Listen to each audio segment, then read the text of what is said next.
नमस्कार दोस्तों, स्वागत है आपका आज की बेहद बड़ी और जरूरी खबरों में। लेकिन खबर में आगे बढ़ने से पहले अगर आप भी भाजपा सरकार का विरोध करते हैं तो आप अभी इस वीडियो को लाइक कीजिए और इस लाल बटन को दबाकर चैनल को फ्री में सब्सक्राइब करके घंटी बजाइए और कमेंट सेक्शन में लिखें जय हिंद। रुक करते हैं पहले खबर की तरफ। राजस्थान सरकार गिराने का ऑडियो वायरल होने के बाद संजय जैन गिरफ्तार, बीजेपी ने दी सफाई। जी हां दोस्तों, राजस्थान में चल रहे सियासी संकट के बीच अशोक गहलोत सरकार गिराने को लेकर एक ऑडियो वायरल हो रहा है। ऑडियो वायरल होने के बाद अशोक गहलोत और सचिन पायलट के सियासी संग्राम से सरगर्म राजस्थान की सियासत में और उबाल आ गया है। मामले में स्पेशल ऑपरेशन ग्रुप ने जयपुर के होटल व्यवसायी संजय जैन को गिरफ्तार कर लिया है। बीकानेर के लूणकरणसर के मूल निवासी संजय जैन की गिरफ्तारी के बाद विपक्षी भारतीय जनता पार्टी के वरिष्ठ नेता मानिक चंद सुराणा ने इसको लेकर सफाई दी है। सुराणा की ओर से सुरेंद्र सिंह शेखावत ने कहा है कि पूर्व वित्त मंत्री का संजय जैन से कोई लेना देना नहीं है, ना तो उन्हें इस प्रकरण की पूरी जानकारी है और ना ही उनके संजय जैन से किसी प्रकार के ताल्लुकात हैं। उन्होंने साफ कहा है कि संजय जैन के साथ उनके संबंधों को लेकर चल रही चर्चा अफवाह है, इसका वास्तविकता से कोई वास्ता नहीं है। गौरतलब है कि ऑडियो वायरल होने के बाद कांग्रेस नेता महेश शर्मा ने संजय जैन उर्फ संजय बरड़िया के साथ ही केंद्रीय मंत्री गजेंद्र सिंह शेखावत के खिलाफ भी शिकायत दर्ज कराई थी। वायरल ऑडियो में संजय और गजेंद्र सिंह शेखावत के साथ कांग्रेस विधायक भंवरलाल शर्मा की बातचीत होने का दावा किया जा रहा है। संजय जैन लूणकरणसर का मूल निवासी है। महत्वाकांक्षी बताया जा रहा संजय करीब 2 दशक पहले जयपुर की राजनीति में सक्रिय हुआ था। कहने को पार्टनरशिप में होटल का धंधा करने वाले संजय बरड़िया के परिजन हालांकि किसी भी कारोबार से उसके जुड़ाव की जानकारी से इनकार कर रहे हैं, लेकिन कहा जा रहा है कि होटल व्यवसाय से जुड़े होने के कारण बरड़िया के संपर्क कई नेता के साथ ही आईएएस और आईपीएस अधिकारियों से हो गए। रुक करते हैं अगली खबर की तरफ। मानेसर के जिस होटल में रुके हैं बागी विधायक, उसके अंदर दाखिल हुई राजस्थान एसओजी। जी हां दोस्तों, राजस्थान में विधायकों की खरीद फरोख्त मामले में जांच पड़ताल जारी है। राजस्थान पुलिस के स्पेशल ऑपरेशन ग्रुप की टीम शुक्रवार शाम मानेसर पहुंची, जहां एक होटल में कांग्रेस के कुछ विधायक ठहरे हुए हैं, मगर एसओजी टीम को होटल के अंदर जाने से रोक दिया गया। करीब 1.5 घंटे के इंतजार के बाद टीम को होटल में एंट्री मिल सकी। असल में राजस्थान एसओजी की टीम मानेसर स्थित आईटीसी ग्रैंड भारत होटल पहुंची, लेकिन हरियाणा पुलिस के जवानों ने उनकी गाड़ी को अंदर प्रवेश करने से रोक दिया। हरियाणा पुलिस के आग्रह पर करीब 1.5 घंटे बाद होटल प्रबंधन की तरफ से ही कोई निकल कर आया, जिन्होंने राजस्थान से आई एसओजी टीम से कुछ बातचीत की। करीब 1.5 घंटे बाद एसओजी की टीम की गाड़ी को होटल के अंदर जाने दिया गया। राजस्थान पुलिस के आईपीएस स्तर के अधिकारी सहित 6 लोग स्कॉर्पियो से आईटीसी ग्रैंड भारत होटल पहुंचे। एसओजी की टीम राजस्थान के विधायक का ऑडियो टेप वायरल होने के बाद बयान दर्ज करने पहुंची है। एसएचओ ताबड़ू जितेंद्र राणा दल बल के साथ आईटीसी ग्रैंड भारत के बाहर तैनात हैं। एसओजी की टीम को होटल में एंट्री के लिए करीब 1.5 घंटे तक इंतजार करना पड़ा। असल में सचिन पायलट अपने समर्थक विधायकों के साथ आईटीसी ग्रैंड भारत होटल में पिछले कई दिनों से ठहरे हुए हैं। इनमें सचिन पायलट सहित 19 कांग्रेस के विधायक, 3 निर्दलीय भी हैं। फिलहाल इन विधायकों से पूछताछ करने के लिए एसओजी टीम शुक्रवार शाम मानेसर पहुंची। हालांकि सचिन पायलट अभी तक अपना सियासी फैसला नहीं ले सके हैं, जबकि कांग्रेस ने उन्हें प्रदेश अध्यक्ष और डिप्टी सीएम पद से हटा दिया है। इसके अतिरिक्त उनके 2 समर्थकों मंत्रियों की कैबिनेट से छुट्टी कर दी गई है और विधानसभा अध्यक्ष ने नोटिस देकर 2 दिन में जवाब मांगा है। रुक करते हैं अगली खबर की तरफ। हाई कोर्ट ने स्पीकर से फिलहाल सचिन पायलट और 18 कांग्रेसी विधायकों के खिलाफ कार्रवाई न करने को कहा। जी हां दोस्तों, राजस्थान हाई कोर्ट ने विधानसभा अध्यक्ष से फिलहाल सचिन पायलट और 18 कांग्रेसी विधायकों के खिलाफ कार्रवाई नहीं करने के लिए कहा है। सोमवार को फिर से सुनवाई होगी। राजस्थान हाई कोर्ट की खंडपीठ ने कांग्रेस के असंतुष्ट विधायकों को अयोग्य ठहराने के बारे में विधानसभा अध्यक्ष के नोटिस को चुनौती देने वाली विधायकों की याचिका पर शुक्रवार 17 जुलाई को सुनवाई के दौरान यह बात कही। सचिन पायलट और कांग्रेस के 18 अन्य विधायकों ने यह याचिका दाखिल की है। नोटिस में विधायकों को राज्य विधानसभा से अयोग्य ठहराए जाने की कांग्रेस की मांग पर शुक्रवार तक जवाब देने के लिए कहा गया है। विधानसभा अध्यक्ष सीपी जोशी इस मामले पर शाम 5 बजे सुनवाई करेंगे, जबकि नोटिस में कहा गया था कि वह दोपहर बाद 1 बजे से इस मामले पर गौर करेंगे। असंतुष्ट विधायकों की याचिका पहले बृहस्पतिवार को न्यायमूर्ति सतीश चंद्र शर्मा के समक्ष आई, लेकिन उनके वकील हरीश साल्वे ने एक नई याचिका दाखिल करने के लिए और वक्त मांगा। पायलट खेमे की ओर से नई याचिका दायर होने के बाद उसे शाम के वक्त खंडपीठ के पास भेज दिया गया था, लेकिन बाद में यह मामला शुक्रवार के लिए टल गया था। मुख्य न्यायाधीश इंद्रजीत महंती और न्यायमूर्ति प्रकाश गुप्ता की पीठ ने शुक्रवार को याचिकाओं पर सुनवाई की। पीठ ने इस बीच कांग्रेस के मुख्य सचेतक महेश जोशी को इस मामले में प्रतिवादी के तौर पर शामिल करने का आवेदन स्वीकार कर लिया। कांग्रेस ने विधानसभा अध्यक्ष से शिकायत की थी कि विधायकों ने कांग्रेस विधायक दल की सोमवार और मंगलवार को ही 2 बैठकों में भाग लेने के लिए जारी पार्टी के व्हिप का उल्लंघन किया है। इसके बाद अध्यक्ष ने इन असंतुष्ट विधायकों को नोटिस जारी किए। हालांकि पायलट खेमे के दलील है कि पार्टी का व्हिप सिर्फ तभी लागू होता है जब विधानसभा का सत्र चल रहा हो। विधानसभा अध्यक्ष को भेजी गई शिकायत में कांग्रेस ने पायलट और अन्य बागी विधायकों के खिलाफ संविधान की 10वीं अनुसूची के पैराग्राफ 2(1)(a) के तहत कार्रवाई करने की मांग की है। रुख करते हैं अगली खबर की तरफ। महाराष्ट्र की मंत्री का दावा, बीजेपी के कुछ विधायक हमारे संपर्क में, नाम बताने पर आ जाएगा भूकंप। जी हां दोस्तों, महाराष्ट्र सरकार में मंत्री एवं कांग्रेस की नेता यशोमती ठाकुर ने शुक्रवार को दावा किया कि प्रदेश में बीजेपी के 105 में से कुछ विधायक उनकी पार्टी के संपर्क में हैं और अगर उनके नाम सार्वजनिक कर दिए गए तो भूकंप आ जाएगा। बीजेपी की सत्ता की भूख और उनकी गंदी राजनीति के लिए विपक्षी दल हमला बोलते हुए ठाकुर ने कहा कि महाराष्ट्र ने देश को एक नया सूत्र दिया है। उन्होंने यह भी कहा कि शिवसेना की अगुवाई वाली महाविकास अघाड़ी सरकार स्थिर है। ट्विटर पर एक वीडियो संदेश साझा करते हुए ठाकुर ने बीजेपी नेता एवं पूर्व मुख्यमंत्री देवेंद्र फडणवीस पर हमला बोला और कहा कि वह ऐसे लोगों से घिरे हैं जो बाहरी हैं। वह उन नेताओं का हवाला दे रही थी जिन्होंने प्रदेश में पिछले साल होने वाले विधानसभा चुनाव से पहले कांग्रेस एवं राकांपा छोड़कर बीजेपी का दामन थाम लिया था। ठाकुर ने कहा, यह दर्शाता है कि वे कितने कमजोर हैं। बीजेपी के 105 विधायकों में से कितने लोग दूसरे दलों से आए हैं? क्या आप गारंटी लेते हैं कि वे सब हमेशा बीजेपी के साथ रहेंगे? पार्टी के 105 विधायकों में से उन विधायकों के नाम का खुलासा हो जाए जो कांग्रेस से संपर्क में हैं, तो भूकंप आ जाएगा। कांग्रेस नेता ने बीजेपी की आलोचना करते हुए कहा कि केंद्र में बहुमत की सरकार होने के बावजूद यह राज्यों में दूसरी पार्टी की सरकार को अस्थिर करने का प्रयास कर रही है। प्रदेश की महिला एवं बाल कल्याण विभाग मंत्री ने कहा, भाजपा की सत्ता लोलुपता और गंदी राजनीति कर्नाटक, मध्य प्रदेश और अब राजस्थान में दिखी है। उन्होंने कहा, महाराष्ट्र सरकार स्थिर है, राज्य ने देश को नया सूत्र दिया है और मुझे लगता है कि यह सफल होगा। पिछले साल नवंबर में महाराष्ट्र में शिवसेना, कांग्रेस एवं राकांपा ने मिलकर उद्धव ठाकरे की अगुवाई में सरकार का गठन किया था। रुख करते हैं अगली खबर की तरफ। अर्थव्यवस्था को लेकर चिदंबरम का केंद्र पर हमला, पूछा 2015 के बाद से एनडीए सरकार ने क्या किया है। जी हां दोस्तों, कांग्रेस के वरिष्ठ नेता पी चिदंबरम ने अर्थव्यवस्था की स्थिति को लेकर केंद्र सरकार पर निशाना साधा और कहा कि संप्रज्ञ सरकार के रिकॉर्ड का मजाक बनाने वालों की अज्ञानता और अयोग्यता पर अर्थशास्त्री हंस रहे हैं। पूर्व वित्त मंत्री ने ट्वीट किया, Oxford poverty and human development initiative के अध्ययन में पाया गया है कि 2005 से 2015 के दौरान 27 करोड़ भारतीयों को गरीबी से बाहर निकाला गया था। यह संप्रज्ञ 1 और संप्रज्ञ 2 के कार्यकाल की अवधि थी जो भारत की आर्थिक वृद्धि का स्वर्णिम काल था। उन्होंने कहा, 2015 के बाद से राजग सरकार ने क्या किया है। इसकी वजह से लगातार 9 तिमाहियों के लिए आर्थिक विकास में गिरावट आई और 2020-21 में आसन मंदी के कारण भी यही है। चिदंबरम ने दावा किया कि रिकॉर्ड का मजाक उड़ाने वालों को पता होना चाहिए कि अर्थशास्त्री उनकी अज्ञानता और अयोग्यता पर हंस रहे हैं। गौरतलब है कि संयुक्त राष्ट्र की एक रिपोर्ट के मुताबिक भारत में 2005-06 से लेकर 2015-16 के दौरान 27.3 करोड़ लोग गरीबी के दायरे से बाहर निकले हैं। यह इस दौरान किसी भी देश में गरीबों की संख्या में सर्वाधिक कमी है।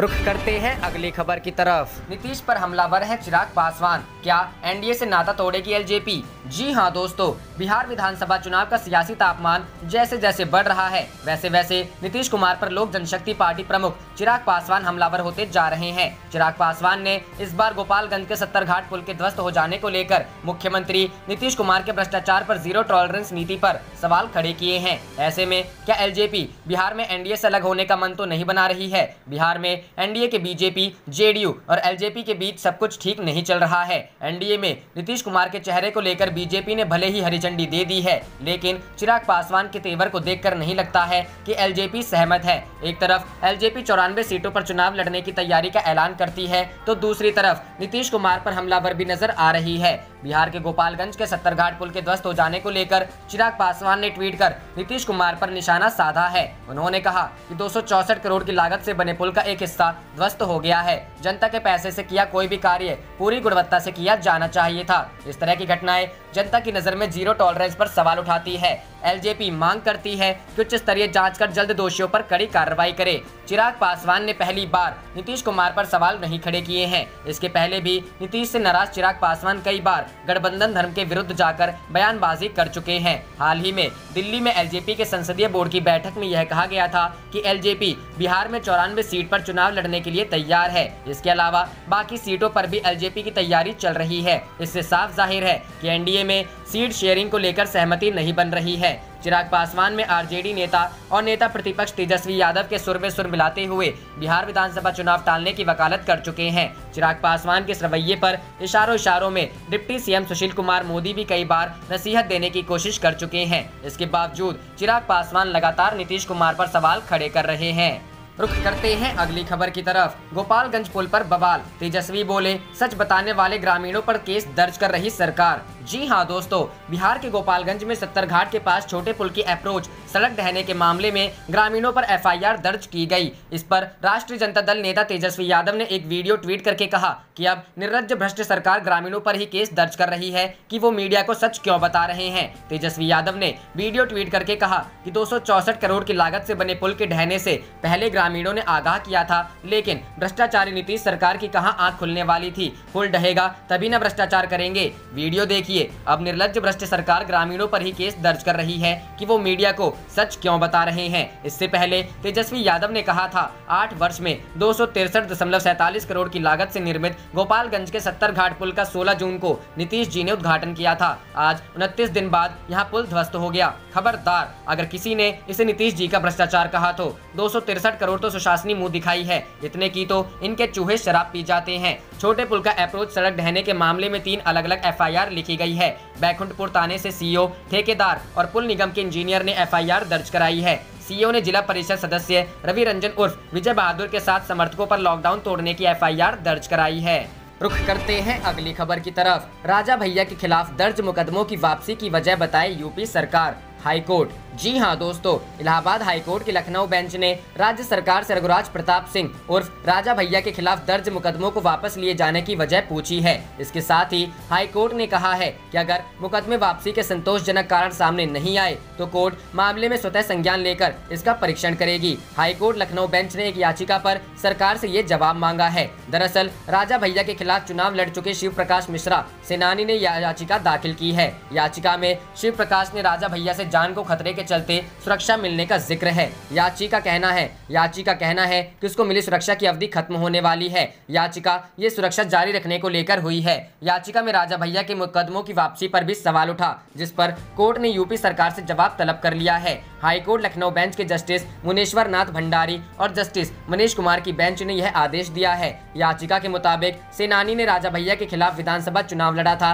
और उसे राजा भैया से जान का खतरा है, लिहाजा याची को शासन की ओर से सुरक्षा मिली हुई थी जिसकी अवधि समाप्त हो रही है। सुरक्षा को जारी रखने के लिए सेनानी ने कई बार प्रत्यावेदन दिया था, लेकिन उस पर कोई फैसला नहीं लिया जा रहा था। रुख करते हैं अगली खबर की तरफ। योगी सरकार को घेरते हुए प्रियंका ने कहा झूठे दावों की जगह पारदर्शी व सुदृढ़ नीति अपनाएं। जी हां दोस्तों, उत्तर प्रदेश में कोरोना के बढ़ते संक्रमण को देखते हुए कांग्रेस महासचिव प्रियंका गांधी वाड्रा ने योगी सरकार पर निशाना साधा है। उन्होंने कहा कि राज्य में सरकारी व्यवस्था पूरी तरह चरमरा गई है। कोरोना मरीजों को बेड नहीं मिल रहे, एम्बुलेंस में उन्हें घंटों चक्कर काटने पड़ रहे हैं। ऐसे में जरूरी है कि सरकार दावे करने के बजाय लोगों को सहूलियतें मुहैया कराने में ज्यादा ध्यान दे। प्रियंका गांधी ने शुक्रवार को ट्वीट कर कहा, लखनऊ में बैठकर ही यूपी सरकार कोरोना से लड़ने के बड़े बड़े दावे करती है, लेकिन वहीं से 2 किलोमीटर में उनके दावों की पोल खुल रही है। राज्य में कोरोना संक्रमितों की संख्या लगातार बढ़ रही है। ऐसे में सरकार के झूठे दावों की बजाय सुदृढ़ व पारदर्शी नीतियों से काम लेना होगा। अपने ट्वीट के साथ कांग्रेस नेता ने एक समाचार चैनल का वीडियो भी साझा किया है,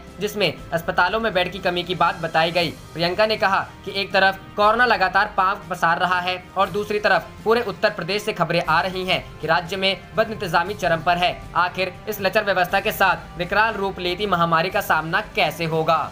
रुख करते हैं अगली खबर की तरफ। राजस्थान के संग्राम में ऑडियो की लड़ाई, कांग्रेस ने की केंद्रीय मंत्री की गिरफ्तारी की मांग। जी हां दोस्तों, राजस्थान में कांग्रेस के भीतर जो लड़ाई चल रही है अब वो लगातार बढ़ती जा रही है। शुक्रवार को कांग्रेस पार्टी ने एक बार फिर सचिन पायलट गुट और भारतीय जनता पार्टी के नेताओं पर अशोक गहलोत सरकार को गिराने का आरोप लगाया। कांग्रेस नेता रणदीप सुरजेवाला ने इस दौरान 2 ऑडियो का जिक्र किया, जिसमें कथित तौर पर केंद्रीय मंत्री गजेंद्र सिंह शेखावत और बागी कांग्रेस विधायक भंवर लाल शर्मा के बीच पैसों की लेन देन को लेकर बात हो रही है। गुरुवार को रणदीप सुरजेवाला ने प्रेस कॉन्फ्रेंस की। इस दौरान उन्होंने कहा, आज बीजेपी राजस्थान की सरकार गिराने की कोशिश कर रही है। इसके कुछ ऑडियो भी सामने आ रहे हैं, जिसमें राजस्थान के कांग्रेस विधायकों को खरीदने की कोशिश की जा रही है। कांग्रेस नेता बोले, केंद्रीय मंत्री गजेंद्र सिंह शेखावत इस पूरी साजिश में शामिल है। उन पर तुरंत एफआईआर दर्ज होनी चाहिए और गिरफ्तारी की जानी चाहिए। जांच में सामने आना चाहिए कि केंद्र सरकार के कौन से व्यक्ति इस पूरी प्रक्रिया में शामिल है। आपको बता दें कि गजेंद्र सिंह शेखावत राजस्थान बीजेपी के बड़े नेता हैं और मौजूदा वक्त में केंद्र सरकार में जल शक्ति मंत्री हैं। जब से गहलोत सरकार पर संकट शुरू हुआ है, तब से ही गजेंद्र सिंह शेखावत चर्चा में है। इस मामले में कांग्रेस की ओर से एसओजी को शिकायत की गई है। ये वही ग्रुप है जिसने सचिन पायलट को नोटिस जारी किया था। इतना ही नहीं, इस बातचीत में जिस विधायक का नाम लिया गया, उससे ही कांग्रेस पार्टी प्रेस कॉन्फ्रेंस में लाई और बयान दिलवाया। अब विधायक अपना बयान एसओजी के सामने दर्ज कराएंगे। कांग्रेस ने इस मामले में एक्शन लिया है और सचिन पायलट गुट के 2 विधायकों को निलंबित कर दिया है। भंवर लाल शर्मा और विश्वेंद्र सिंह को पार्टी की सदस्यता से निलंबित किया गया है। रुख करते हैं अगली खबर की तरफ। कांग्रेस नेता रणदीप सुरजेवाला ने प्रेस कॉन्फ्रेंस कर कहा, बीजेपी सत्ता लूटने का कर रही काम। जी हां दोस्तों, राजस्थान के सियासी घमासान के बीच कांग्रेस ने आज प्रेस कॉन्फ्रेंस कर बीजेपी को जमकर घेरा।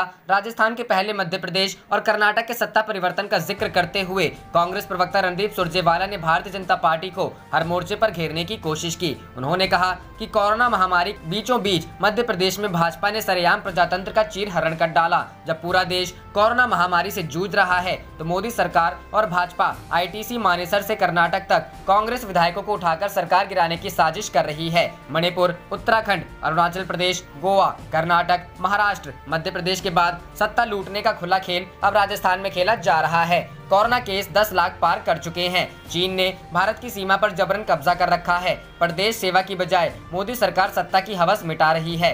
कांग्रेस प्रवक्ता रणदीप सुरजेवाला ने कहा, पिछले एक महीने से विधायकों की खरीद फरोख्त की कोशिश चल रही है। एसओजी जांच भी कर रही है। विधायकों को खरीदकर चुनी हुई सरकार को गिराने की कोशिश की गई। दोनों तरफ से कांग्रेस बीजेपी के साथ वाद विवाद भी हुआ। सुरजेवाला ने पीसी में कहा, जो ऑडियो टेप सामने आए हैं उससे एक बात साफ है कि बीजेपी द्वारा जनमत का अपहरण की कोशिश की जा रही है। सरकार गिराने का षड्यंत्र बेनकाब हो चुका है। मोदी सरकार ने कोरोना के बीच मध्य प्रदेश में जनमत का चीरहरण कर दिया था। 24 मार्च को मध्य प्रदेश में चुनी हुई सरकार गिराई गई, तब ही लॉकडाउन किया गया। आर्थिक महामारी ने लोगों को परेशान कर रखा है, लेकिन इस बार राजस्थान में गलत कर दिया। उन्होंने कहा, ऑडियो में भंवरलाल, संजय जैन और केंद्रीय मंत्री गजेंद्र शेखावत की आवाज है। इनका षड्यंत्र बेनकाब हो गया है। ये बातचीत प्रथम दृष्टि में बताती है कि जो लोग हरियाणा में बैठे हैं वो बीजेपी के केंद्रीय मंत्री से पैसे की बात कर रहे हैं। हम मांग करते हैं कि केंद्रीय मंत्री गजेंद्र सिंह शेखावत के खिलाफ एसओजी द्वारा मुकदमा हो। वो जांच में गलत पाए जाएं